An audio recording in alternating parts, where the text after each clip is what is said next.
Well,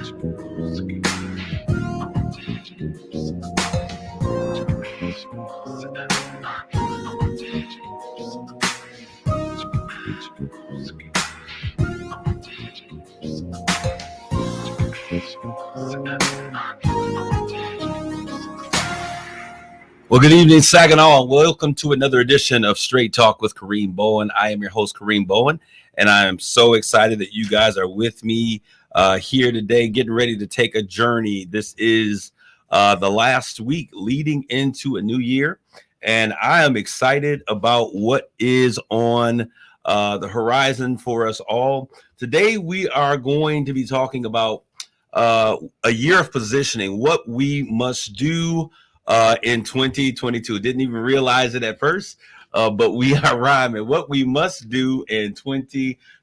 We're going to talk about a year of positioning. I hope many of you that are out there have had, I wish you a belated Merry Christmas for those of you who celebrate Christmas. And for those of you who celebrate Kwanzaa, today is the 26th. So happy Kwanzaa to you. I got in the studio with me, the main man, the Rob Father. He's in here. Rob, what's going on? Let's go on Straight Talk, audience. I'm fine. All right. So we are going to have a good conversation today. There has been a lot that has been going on. And I see you guys coming into the stream. If you're listening to us via social media, we want you to like, tag, and share, put some people in the stream, and just drop their names in the chat line so that we can have this conversation, a year of positioning, what we must do in 2022. You know, so many times I laugh because my family tells me that I'm an activist. I never considered myself an activist. But I guess, hey, if that's what it takes, we're going to move forward and make some great things happen this year. And this past year, Christmas, first of all, I'm struggling, Rob, with the understanding that Christmas has come and now gone, and we are entering or marching toward the beginning of another year. Is that crazy or what? I'm happy the year's over. I'm happy it's all done. I'm ready for the next year. It seems like these past 2 years have moved at warp speed.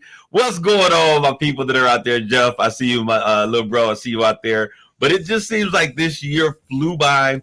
There were a record number of sales. A lot of people were celebrating by buying stuff at our brick and mortar stores. This is almost pre-pandemic levels. I want to know, did you COVID proof your holiday? What did you do for the holiday? Those of you who are out there, let me know. Put it in the chat. I know that my family, we had a very small get together, and we kept it real tight and small. Everybody was vaccinated and boosted that I was at the celebration, and it's very important. And the reason I say that, and it's not that I am super afraid or paranoid or anything, but a year ago, this past Thanksgiving, one of my cousins, Willie Maurice Prescott, God rest his soul. He had and after that, he found out he tested positive for COVID a couple of weeks after, and he passed away just the first weeks of January. And I know that there's so many people out there. Linda Smith, I know she has a similar story of this year. Of a family member having a big celebration for Thanksgiving because they were ready to be free. She tested positive for COVID because there was one individual that came that was positive but asymptomatic, and now she is, praying that her sister is able to survive, and it does not look good. So our prayers are with you, Linda Smith and family, as you guys go through this tremendous ordeal. I see you, Jeff Bulls. He says immediate family only. Good evening to you as well. Alma Collier, she says, I didn't do anything. So I appreciate you guys checking in. We've got to check in and take care of each other. As we were talking about COVID, COVID is on the rise, y'all. This new Omicron thing, they're saying that it's less viral as it relates to the level of sickness in most people that get it. But that does not mean our community. We got to understand there's some things that we have noticed have caused these things to be more impactful in our community, but it is spreading. I know that like in Washington, D.C., it increased by 386% over the course of a week. This is something that we've got to be aware of. They're talking about a tsunami of COVID that's going to take place. Right now, our hospitals are at their capacity. In Michigan, partly due to COVID, but there are just the regular things, the regular illnesses, sicknesses. We've been blessed that we have not had a ton of snow and ice storms, because those add to those hospitalizations. But these next coming weeks, people have been gathering unmasked. And I want to say this: I had a COVID exposure, my very first one, really, a couple of weeks ago on a Friday. I went to a restaurant to visit and to support a local restaurant. And when I went in, there was a man that was in there, young African-American man, unmasked, and he was just standing there at the register. Now, I always go everywhere. I'm wearing my mask everywhere I go, Rob. But I walked in, this man was unmasked. There were about 4 or 5 other people that were in the same space, and went up to the window to let them know that I was there. And we were probably 8 to 10 feet away from each other. And you can hear, people cough. You can't cough nowadays. Like, you cough, it's like red flag. But you could hear congestion in his chest when he was coughing, Rob. And this dude turns to me, and it's the craziest thing. He turns to me and said, "Yo, bro, I ain't even gonna do that to you, my man." He goes, I tested positive. I'm positive for COVID.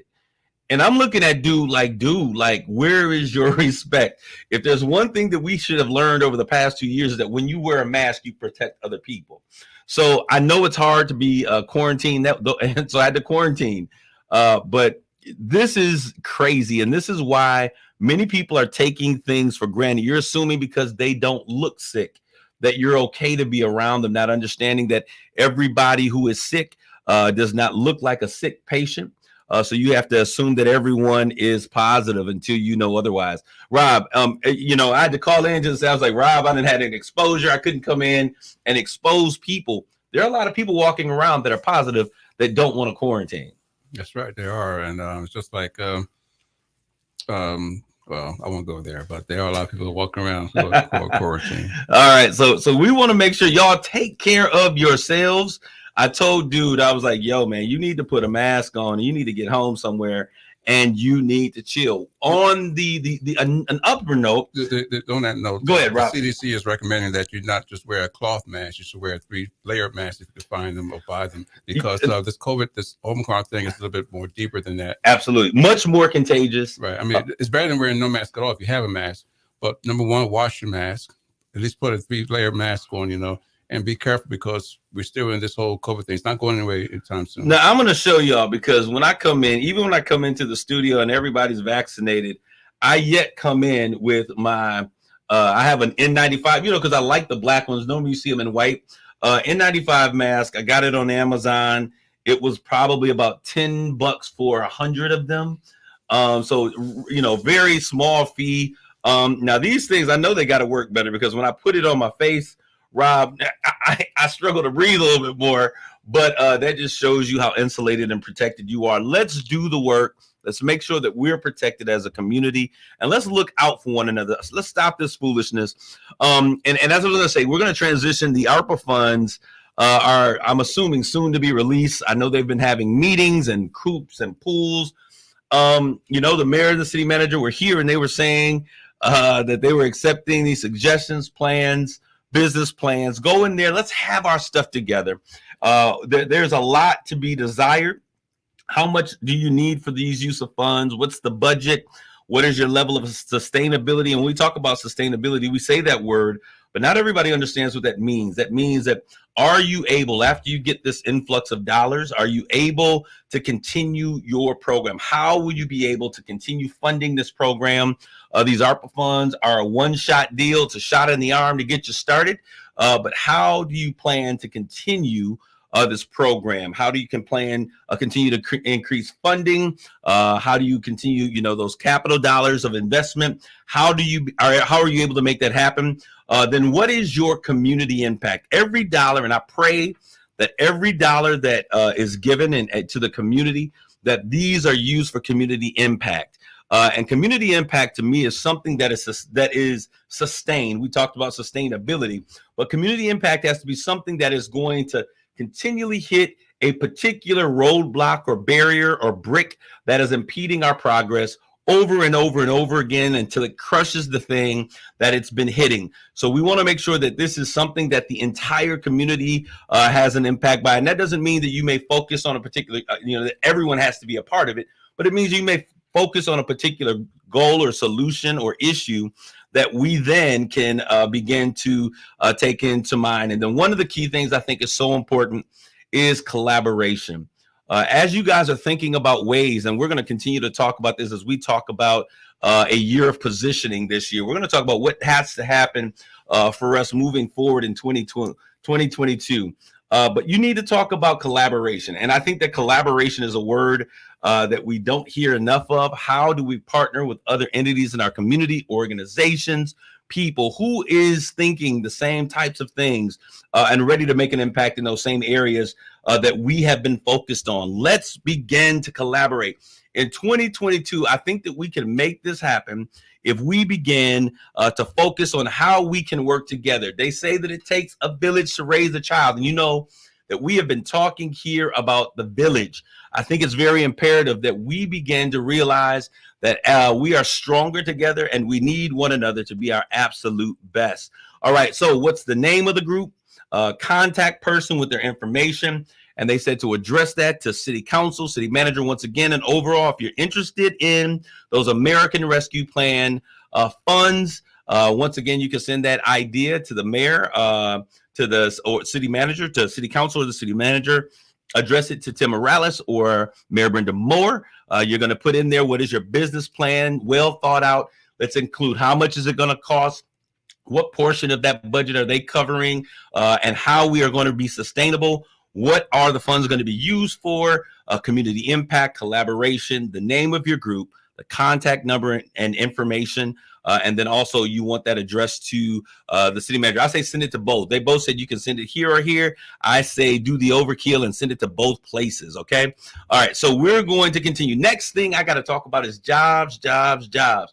You know, Destiny Child said bills, bills, bills. Can you pay my bills? No, but you can pay your own if you get yourself a job. There are going to be a number of jobs. I was told about 150 jobs that can be immediately fulfilled or filled by Hemlock Semiconductor. And they've done a number of things out there, including changing their policy toward marijuana. It now mimics that of the alcohol policy. You know, we got a lot of brothers out there still brothers and sisters blowing trees and don't realize that there's some places out there that still are requiring that you pass a marijuana or a drug test. But they've relaxed their policy for marijuana, and it now mimics the alcohol policy. They've made a change in the educational requirement. I don't know how I feel about that quite yet. There is no diploma or GED requirement. But we've been having some conversation with community leaders. I think that even once you are able to get into an employment situation, wherever it is, they should encourage you to at least do that minimal. Those QSS, qualified staffing services, you know, when you are a part of a staffing service, what happens is that staffing service takes a portion of that income that would normally go to the employee, and they use that for their fund for doing whatever training or onboarding that they may do. They are now onboarding their employees. You're still going through QSS if you'd like to get hired, but there's a 90-day window there where there's an onboarding process. At the end of that 90 days, you go from $16 an hour, I think, to $18 an hour. Some positions, depending on where you go, may even be $22 an hour. And there's a benefit package. This is something that I want us to talk about, because oftentimes we talk about how much a job pays per hour. So you go out to a job, a Blue Diamond, a Nextier, or whatever, and they pay you $16 an hour or whatever it may be. And I don't know what the situation is at either of those places. Let me say that first. But we get a $22 hour, $16 an hour, $1,000 a week, but there is no benefit package that is attached to that. And so we're talking about healthcare. In any job situation, your healthcare should be equal to probably about a third of what that job offering is for the value of that. And they are also doing out at HSC, I think they are doing 401k matches up to 3%. Now that means that you can put money away and they will match up to 3% of what you do. And we don't talk about this type of thing in our community enough. To let young people know they're looking at that bottom line dollar. And I know that it's the immediate impact, but you also have to think, if I have a matching system where I can put in some money and they'll match me up to 3%, that is an amazing opportunity to get free money. It's money that you get for free simply by putting those things away. So they have that going on. And so it's important for us to begin to educate our community this year in 2022. I hope that we spend a great more deal of time educating our community on what's going on, that we spend some time standing together. I know there is this whole thing about Saginaw High versus Arthur Hill. And when I say this, I'm not talking about the sports rivalry, which we normally would have. But there was a whole conversation. I think my guy Jeffrey Bulls put it out there, or someone that was putting it. I was looking at what the responses were. We know that we are on the verge of having a new high school. The millage bond has passed. And so where Saginaw High School is, I think that's going to be repurposed for some community after school programming. I can't remember right off the top of my head. Where SASA currently is, you've seen the big rabbit bean sign being torn down, letting you know that there's something soon to come. That location where SASA is, I think they're only keeping the auditorium that exists, if I'm not mistaken, but that will be the site of the new Saginaw school, the new high school that will take place in Saginaw. Over on Arthur Hill's current campus, we will basically have a gifted school over there with Handley, which is our elementary school for the gifted, if that's the term that we should use, and SASA being located there. So we will have K through 12 advanced learning. Let's say that advanced learning, because all of our kids are gifted.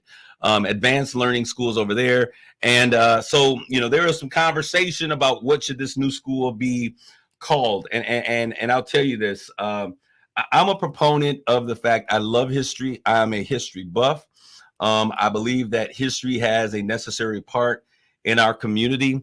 But whenever you're taking two things and you're merging them together, and there is a discrepancy on what we should be called, because, Arthur Hill folks going to want it to be called Arthur Hill High School.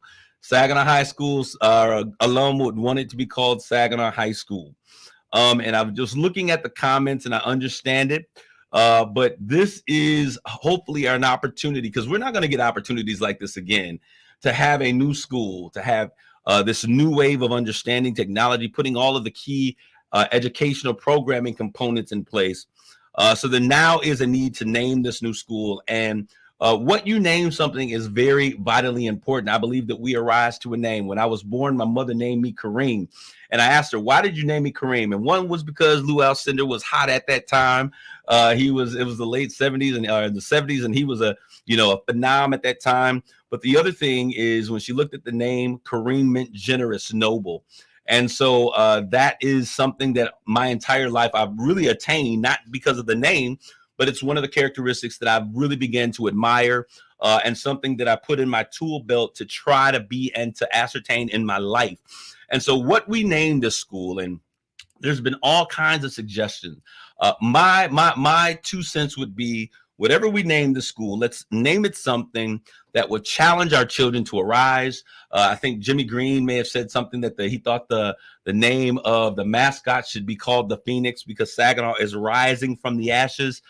Let's make it something that we as individuals can strive, that we can challenge our children to be their absolute best selves, that they can rise to the occasion, that they would bring unity and equity to both sides of the city. I know that many of the schools on the east side have been targeted. I get that conversation. I get that we want Saginaw High. It's the only school in Saginaw. I thought, hey, it's Saginaw High School. That is technically what it will be, regardless of what they name it. But the name is going to be very imperative, because what we name that is what we will anticipate will come out of that. I've never named anything something that I did not want to achieve or to be great. Okay, so let's think about those things as we move forward. But we're going to continue with our theme. I just want to give a shout out to those members, parents and students who are part of the Dow Treasure Academy. We started November 1st. Shout out to Dow Global for making an investment in our community into ninth graders. We have a group of ninth graders that we've been working with, spending countless hours and investing in them. And they are now preparing to invest back in the community on the 17th of January. This is MLK's Day, and you guys are listening to me. They're going to position the city, and you'll hear more about this, with a day of community action. They have a 3-pronged approach. They want to educate those in the community about the legacy of Dr. King. They want to empower you with what is necessary for you to begin to take the vision and run with the vision. And lastly, they want to challenge the community to collaboratively come together and to make an impact. And so they're going to do a day of community service and cleanup. And we've been talking with the powers that be over at First Ward Community Center about doing a day of cleanup and impact and all of those other things. Mr. Bulls, I'm going to get to your comment right in just 1 second. And so I want you guys to come out. If there's a way that you can be a part of this, let's do this. And we are going to see what we can do to make something great happen. First Ward is over 90 years old. It is the oldest community center in our community. And there are some specific needs that are necessary out there. For those of you there, I am a First Ward Community Center baby. I used to go there, be a part of the plays and the talent competitions and the Boys Town basketball and baseball. I remember it in its heyday when there were hundreds of kids that were going through those doors, and it was a safe place for those kids, and art programs and arts and crafts. I remember the library. There's so much to be treasured there, and there is a need for us as a community to come in. There is an archive that is a part of our community that we need to come together and put our heads together. And so we're going to do a radiothon that will be coming up. We've been talking about it with the radio station, Rob, about how the radio can be a part of this community. There are some specific needs that are needed in terms of the structural update. Everyone wants an update. If you're living in your house, I'm sure you've changed the color of the paint on the wall, or you've changed your carpeting and put in some vinyl plank flooring, or maybe put shutters up. You've done something to make an improvement, because as you use your particular home or you use your car, there's always going to be a need for an upgrade. So we're going to do some things over there. Absolutely, Jeffrey Bulls, we need as a director for First Ward Community Center. Absolutely, there is a need for that. And I've been talking with the powers that be over there. There is a lot that is been talked about and some great things that are happening. Now, on to that comment that you made, Jeff. If the site where Arthur Hill currently sits isn't Arthur Hill, the district loses $1 million endowment. Now need to lose that legacy.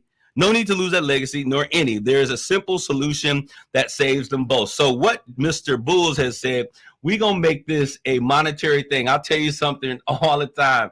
If you want to get or make an impact where people are, make an impact, make it about dollars and cents. That's one language that they understand. So kudos to you, Mr. Jeff. I agree with you. That is a powerful statement to think. So is where we currently are today.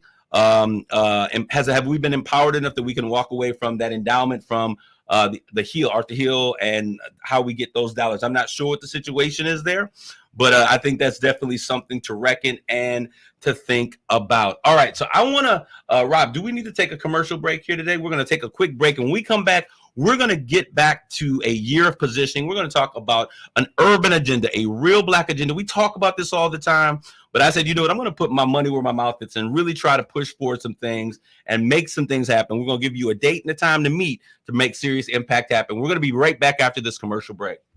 You're listening to Straight Talk with Kareem Bowen on KISS 107.1.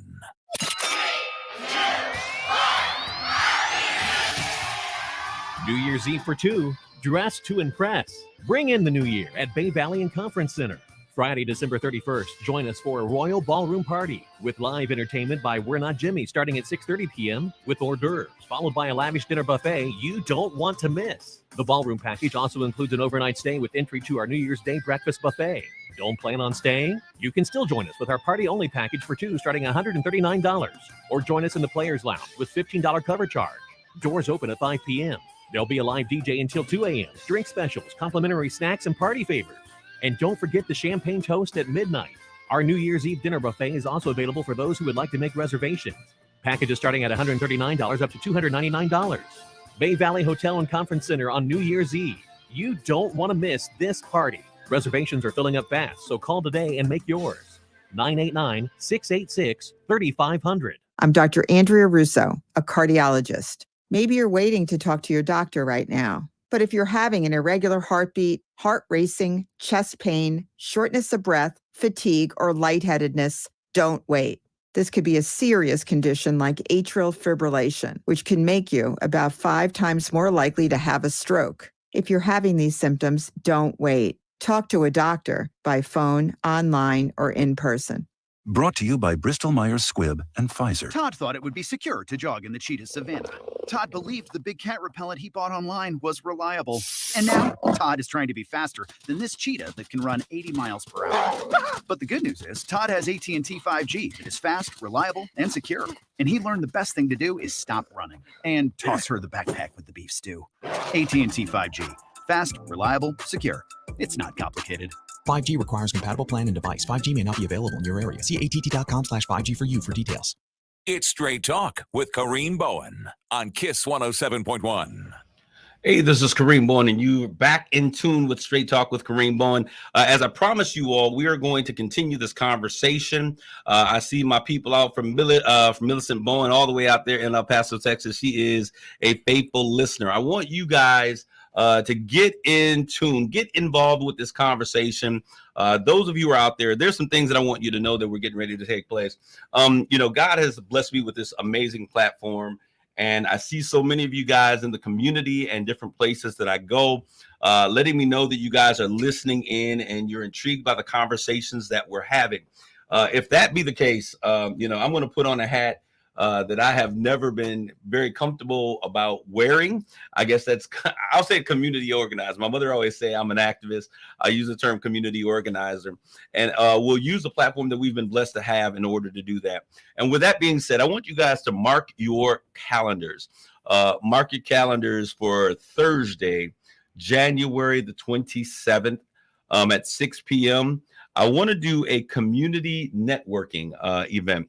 And the purpose of this community networking event, because we're talking about 2022 as a year of positioning, what we must do in 2022, okay? And for this community networking event, I want all of our key community players. I'll be inviting them to be a part of this conversation. I need our entrepreneurs, those individuals who are forward thinking. I need our educators, businesses, trainers, whatever it is that you do that you bring to the table, our beauticians, our barbers, all of those key individuals. So you need to understand there's a lot of money that turns around in our community when we think about our beauty salons and our barbers. And oftentimes we don't look at them as being leaders in our community. But what we will do is we will begin to make an impact. So January the 27th at 6 p.m., that is a Thursday. We're going to have this community networking event. Our stakeholders, our history bearers, in Africa, they refer to them as griots. They are the ones who carry the history, the oral traditions of our community. They carry them with us and they share them with the younger generations, because when a people loses their history, they lose themselves. So I want to make sure that we have all of these individuals, social agencies, you bloggers, you young people, those of you who have social media platforms. I know my youngest brother has a strong social media following. We want those individuals, everyone involved, to be a part of this community networking. And we're going to be establishing something that is very important. And y'all let me know if I'm barking up the wrong tree or if I'm delirious and don't know what's going on here. I need y'all to understand something. Many times we have individuals that will show up and they will say, hey, we want to do X, Y, Z in the Black community. We have something that we want to make happen, and we need to know who are our leaders. And many times our leaders are often selected based upon a positional position. And so that means that the people who hold a particular position, we just assume that there is some, that they're leaders. And the reality of a situation is that when we look at positional leadership or positional authority, that is the weakest form of leadership that we can possibly have. Real leaders are those that the community gets behind. Real leaders are those who the people have called and will follow. Real leaders are those individuals that we have a faith and a trust in, that they have a desire to move our community forward. So one of the things that we're going to be doing and talking about as a community networking individual, because I've seen so many things happen where we will have these people at the table, but nobody really, in the community has respect or really has a desire to really follow those individuals. So we're going to define who are our leaders in the Saginaw community. What do they look like? Who are they? We want to make sure that we are being defined by the way that we desire to be defined. All right. So we're going to establish some of those things. Who are our leaders? Who are the key people that when things are made, that we trust that their desire and their interests are not self-motivated, but they're toward the establishing and the betterment of our community. We're going to talk about those kind of things. We're also going to begin to talk about a black agenda. We use the term urban, and urban is a code word. When we don't want to use the term black, I don't have an issue with using the term a black agenda, because we are black people. We come in all shades and colors. And so we need an agenda that is specific toward us. We are different than people of color. And Jeffrey Bulls, who's out there and he's listening, we often want to talk about people of color. And I think that there is a need for people of color to band together and come together as they have their separate issues. I'll say this all the time, that you can go and Chinese don't want to be Japanese, but we know that they are all Asian. So there's a Chinese agenda, there's a Japanese agenda, there's a Taiwanese agenda, but they also have an agenda for Asian Americans or Asian folks. There is always seems to be a problem when African Americans, those African descendants of slaves, ADOS, begin to talk about a black agenda. And I have an agenda for black and brown folks. Those are people of color, right? And there's a certain thing that we have to come together collaboratively. I've been talking with my brother Bobby DeLeon, who works with the Hispanic American Council here in the city of Saginaw. And there are a lot of things that we can come together and work, because numbers are our power. Numbers that count matter. But there are some things also, before we can begin to really and truly connect with other communities, we've got to do some work in our own communities. And that groundwork means establishing who our leaders are, understanding what are the key things of our community. We are not a monolith. And when I say that, what I'm saying is that you can talk to one black person and then talk to another black person and have some completely different thoughts. You can talk to 100 different black folks that are all black, that all live in the same community, that all love their children, love their communities, and will establish very different things as to what is important. Now, what that means is that we have to begin to have some real conversations in our community as to what is important and how do we continue the legacy. What are the things that I am willing to put on the black burners in order to make this thing work and to continue forward. So that means that we're going to have an issue of making some compromises and to some ideas that I may think to be vitally important in a moment in order for the betterment of our community. Now, I'm trying real hard. I'm seeing that my computer is dying here. So those of you in social media, if I blank out on you, understand that this is charged to the head and not to the heart. I'm suffering because I did not plug my stuff in, but we're going to get you together real quick. So we're going to make sure we understand what are the most and key things in our community that we need to establish as a part of this agenda. Now, I will tell you what are those things that we got to begin to look at. One of those things that we have to take a real hard look at is what are the entities that have been important for us in terms of helping us through the years of the struggle. You know, there were some serious times here in the city of Saginaw, post the race wars, industrialization, and then post-industrialization with the demise of General Motors. We are being shaped, whether you understand it or not, to be a community, a medical community. And so there is a need. We've got some doctors and physicians and physicians assistants and all types of individuals that need to be brought to the table, because that is going to be, whether you believe it or not, the most viable pathway for employment here in the community. I know there's a strong desire for us to get back to manufacturing and those things, but those things are really kind of a thing of the past. Amen. So I want to make sure that we are positioning ourselves to talk about land. We want to talk about what are the things that we have in acquisition and acquire. There's a real conversation that needs to be had with the city as it relates to this land bank situation. There's a number of people who have been trying to acquire land for different projects or businesses or homes or whatever it is that you're trying to do, only being put in the spend cycle of the land bank. And we see that those positions change and they're related. And I say this all the time. We fight a lot about what happens at city council and who's on city council and who our mayor is and those things. And those are in positions of importance. But we also need to begin to look at those individuals who are paid employees of your city. What's happening in that city and what's going down in that community, because those are very important. So the land bank is one key issue. The land, they're not making any more of it. So what exists, and that becomes an important piece. We're going to talk about labor. And, you know, we understand the importance of labor. We are people who have, who I say are responsible for the greatness of this country in terms of the labor that we've provided. But at some point, we've got to move beyond a slave mentality that we're working for a paycheck and we're starting to work for a future. And it's important for us to have this conversation of labor. And in addition, because there are companies that will come in and they'll pay you something. Now, $16 an hour, I think is good for a teenager. But when we talk about raising a family, when we talk about doing some things that are important, the viability of moving yourself up, every employment, every job should be for the purpose of you bettering yourselves and going to the next level. And so we're going to have to put a mandate on companies that come in and do business in our community, that they will not throw peanuts at because we're not animals, we're not circus animals, and we don't do tricks for peanuts, okay?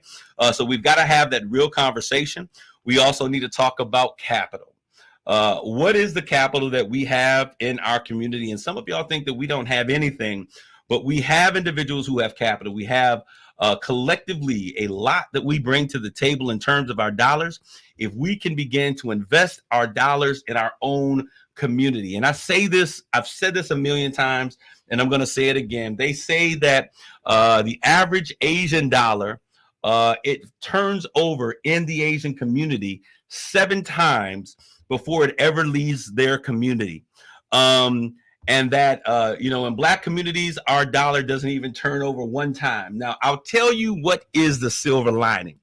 The silver lining to that is I've really begun to see our community do something that I haven't seen us do in decades, and that is support our own. There are so many people who are saying, listen, do we have Black owned? If we don't have Black owned, do we have POC owned, people of color? Can we get in our community first before we run and go to another community to get it? And we've got to make sure that the people that we're getting it from in our community have an interest in our community.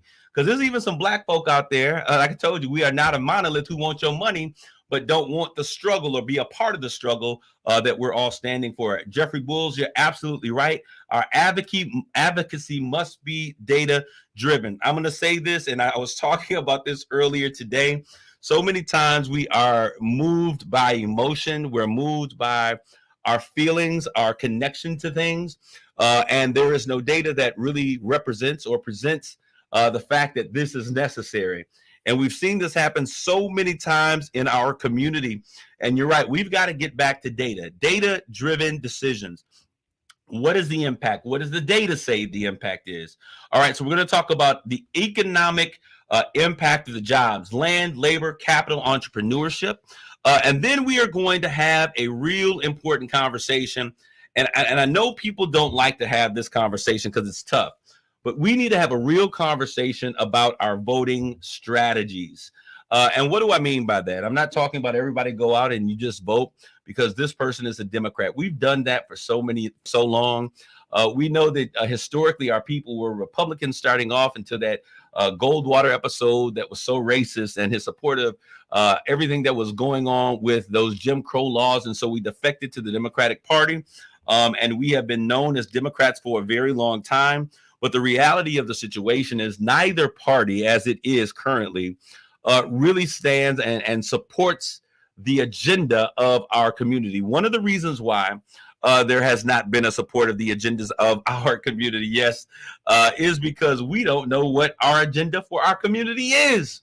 And we just assume that they throw some Black faces in front of us and we support the support because they're Black. But the reality is, as I said before, we are not a monolith. But it's important for us to come together to find what is important to us in our community. It's important for us to learn what we believe and what we don't believe. It's important for us to begin to create and build individuals. Once we define those leaders, we often have to go back and then we support those leaders. We have to breed leaders to take over the new leadership positions. So that we have individuals who understand the plight of our community and understand what is necessary for us to move forward. We've got to get out of the Democratic and the Republican parties and the independent parties of thinking that, hey, we can count on the Black vote. Because let me tell you what my issue is. And I don't want to get on my soapbox, but I'm going to stand here for a couple of minutes. There are a lot of people that were talking about this last election and the fear. And I'll say it myself. We needed to get out and vote. And honestly, this past election, I voted for the anti-Trump. I did not want him in office. However, we need to make sure that when we are responsible for resurrecting an entire election, let's be very clear. President Joe Biden would not be the president of the United States of America if it were not what happened, if it were not for what took place in South Carolina, with our people resurrecting him with a win, because he was losing systematically across the board.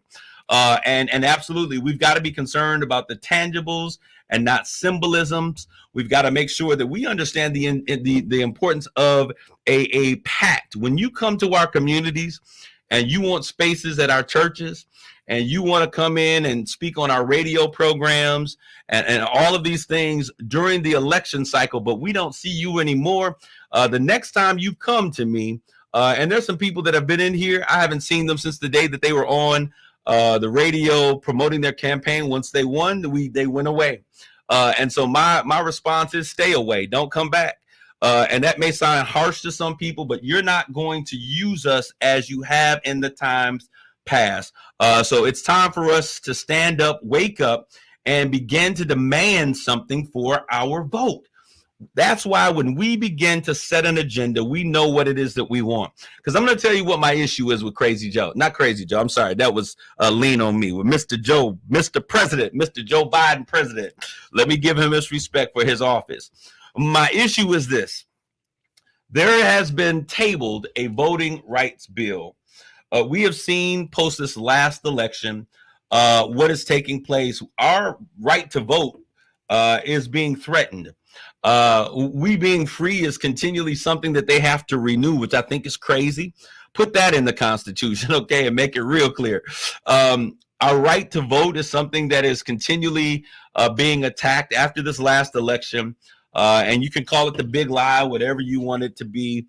But the fact of the matter is there is a party that is out there that is threatening our democracy, where a coup and a hostile takeover of our government institutions is now seen as a walk in a park and a day at the museum.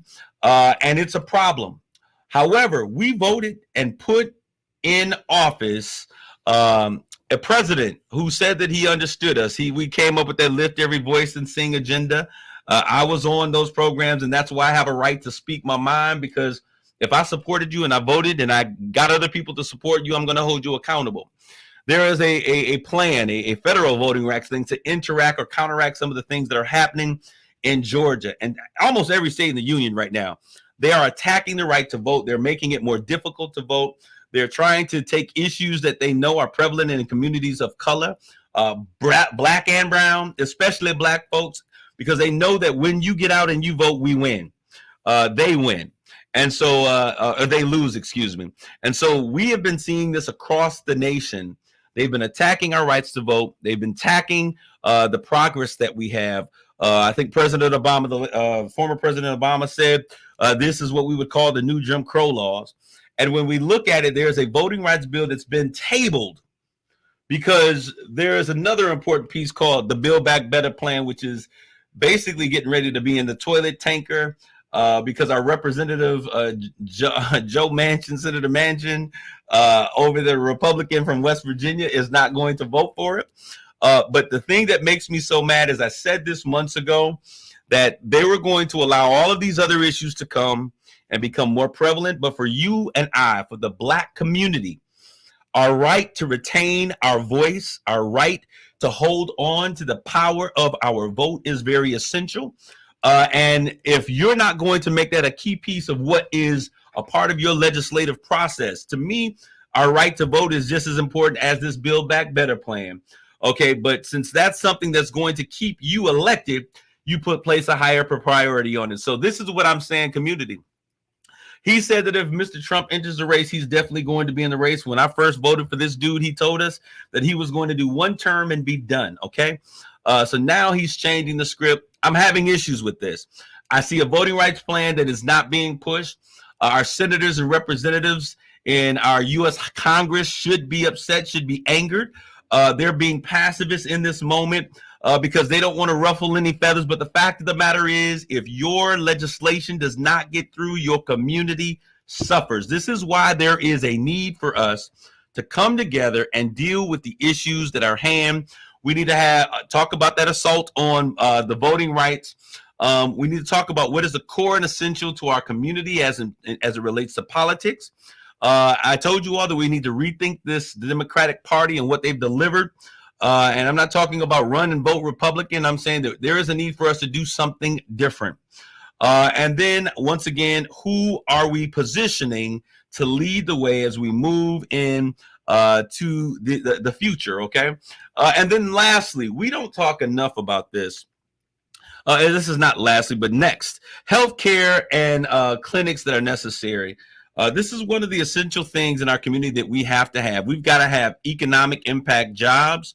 We've got to have an important strategy as it relates to voting.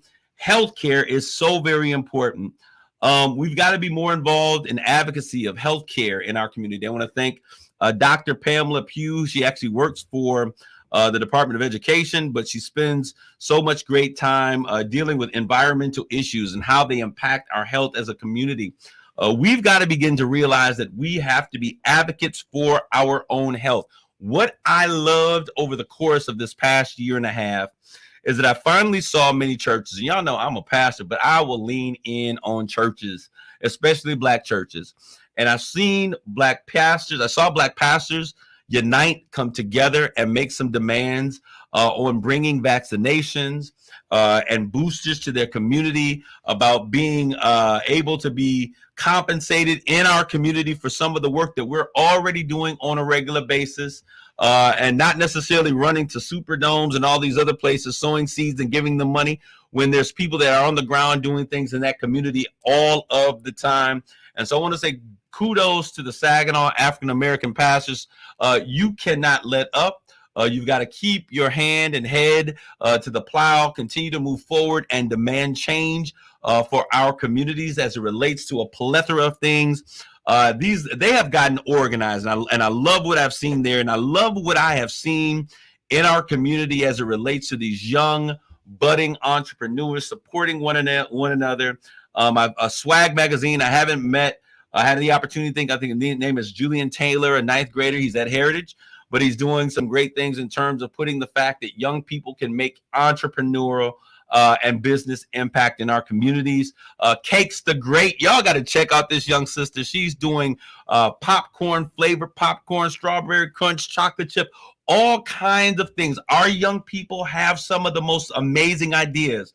Their parents are prolific in terms of how they're doing business. And we've got to begin to create an environment and a situation that even our kidpreneurs are given a platform where they can be vital and make great things happen. We've got to talk about continuing in terms of healthcare, the accessibility of quality services, treatment by healthcare facilities. I think that means that our community needs to ask for the CEOs of both Covenant and St. Mary's and Great Lakes Bay Health Centers. We need to have a sit down with those organizations and talk about the services that they're providing in our community. We have to talk about their implicit bias that exists in those systems and how they need to deal with the issues that are addressed, because we are seeing that one of the areas that we often find a great deal of bias is in the healthcare system. We see that in how it's administered and what's made available, and also access. All right. we need to come up with an idea. Take a loved one to the doctor day. We saw this on, I think it was Tom Joyner, who no longer is on the radio. He's retired, but he used to do a men's day, take a man to the doctor.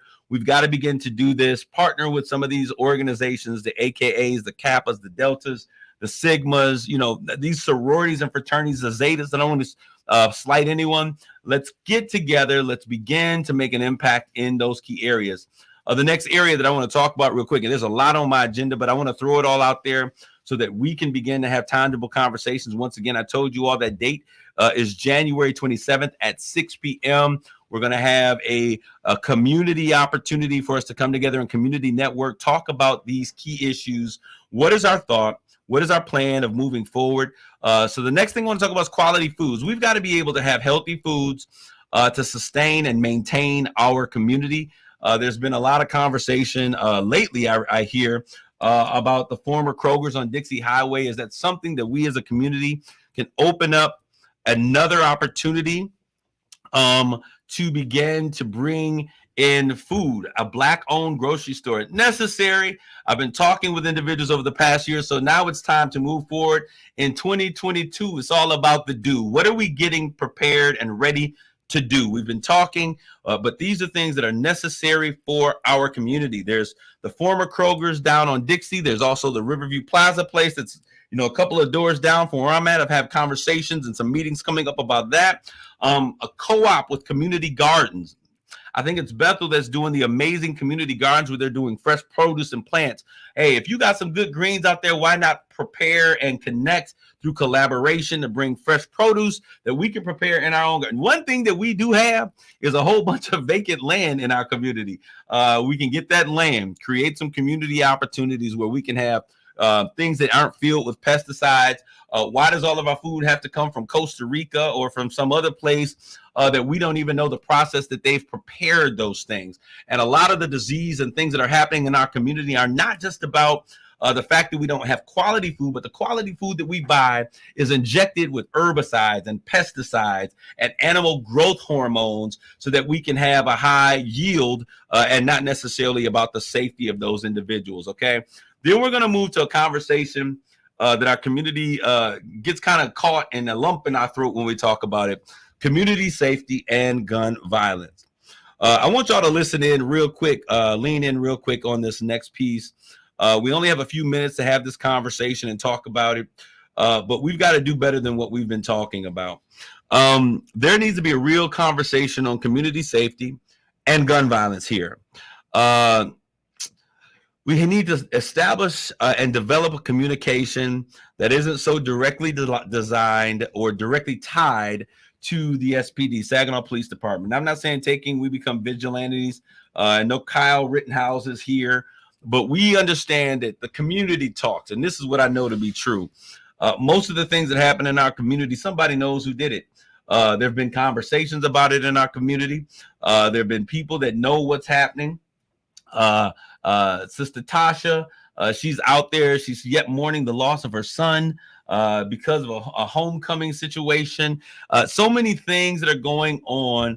We've got to have a real conversation about creating and establishing a structure within our community that we can address. We can have these conversations outside of the Saginaw Police Department. And as we understand who our leaders are, we understand what the issues are, because we can't just throw our people over and send them all to, because we don't get fair and equal treatment in the justice system as well. Sometimes they will use a young brother, and somebody gonna lean in and understand what I'm saying. They'll use a young brother to get his testimony, knowing that they don't even need his testimony, because the facts or the details of a situation already are outlined by video cameras or whatever. But they put us in harm's way and bring people into situations because they can and because we allow it to happen.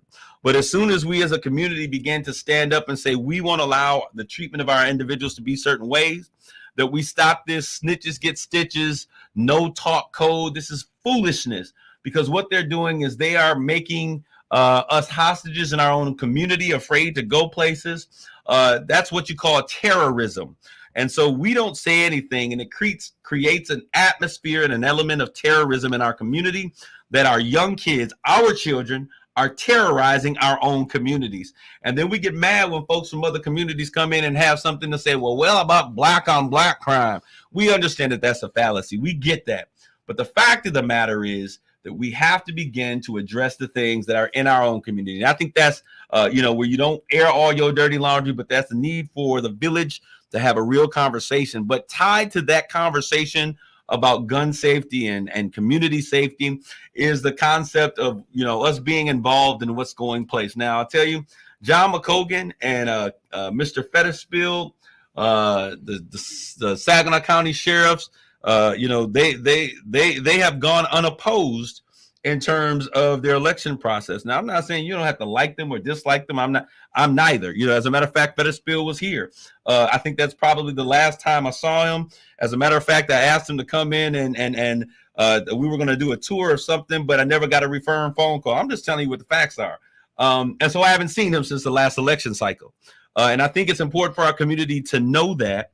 And we need to begin to understand it's okay for us to send challengers to these positions. There is not a single position that exists in our community that the Black community does not have somebody who's willing to stand up and challenge.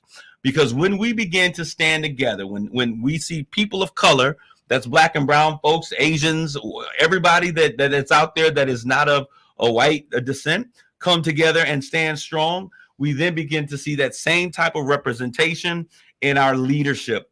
And it is a shame that we as a community continually allow individuals, and I'm just naming them, I don't have no beef with them, but I know that when they come to your churches and then you go to them to try to talk about some issues with little Johnny, who's a good guy, but fell into a bad situation, they don't ever seem to be able to help out in those situations. And so if that is the continued consensus that many of you are dealing with, many of us are seeing, then I think it's time that we begin to send viable challengers, and we do have them. We need to support them, get out of this name recognition pool, get out of this pastors. And I say this pastors, and I'm leaning in. We've got to get out of just because they come to our church that they are a friend to us. Janet Jackson said, I know you used to do nice things for me, but what have you done for me? That's right. Y'all got it. What have you done for me lately? It's time for us to have those conversations. Who's in position for the prosecutor? Who's up next? How does the office manager of our community operate? Are we seeing justice? If not, why aren't we saying anything? It's time out for us being so pacifist that we allow the things that are very important and pertinent to our community go by and not be addressed. We have, as it were, a very talented pool of community individuals. And if we don't use the talent that's in the village, I'm going to tell you what's going to happen. They're going to relocate to Texas. They're going to relocate to Atlanta. They're going to relocate to Tennessee, other places where their talents are needed, that there is a demand for their talents, that there is a proper and appropriate response to their talents with the correct amount of money and offerings for them. And we have the ability to make impacts in these areas in our community, and we've been silent too long. So in 2022, it's all about the do. What are you going to do? Okay. We got to stop operating on emotions. And this is what Jeff said earlier. My man, Jeffrey Bulls, who was listening out in social media land. We've got to begin to get back and make our advocacy about data-driven information. What does the data say? How does the data impact our lives? And what do we need to move forward? We got to begin to talk about what are the metrics. When we put someone in position and we give them authority and we're calling them a leader, what are the metrics that we are setting? What is the standard that we're expecting? What are the goals that we expect you to achieve? What are the outcomes? And how are we going to be positioned at the end of your leadership? Okay. I want to thank you guys for allowing me this opportunity. I'm ready to stir up the pot. To cook up something good. What's cooking on Straight Talk? I want you guys to continually tune in here. January 27th, 6 p.m. is that date that we're going to have that community network that we begin to talk about those key things. We need to know who our leaders are in our community. I'm no longer standing in the shadows. There's some other people I say, step into the light, Caroline. I hope you guys have an amazing new year. This is almost a new year. So don't wait to begin to put together your vision boards, your dreams, your plans, your ideals. But let's make some great things happen right now. Thank you, Sister Stacy, who's saying it was a great show. Well, I have a great show because I have great listeners. And thank you guys for tuning in weekly. We'll see you next week on the new year in 2022 with another edition of Straight Talk. God bless you all. Grace and peace and Happy New Year. You've been listening to Straight Talk with Kareem Bowen on KISS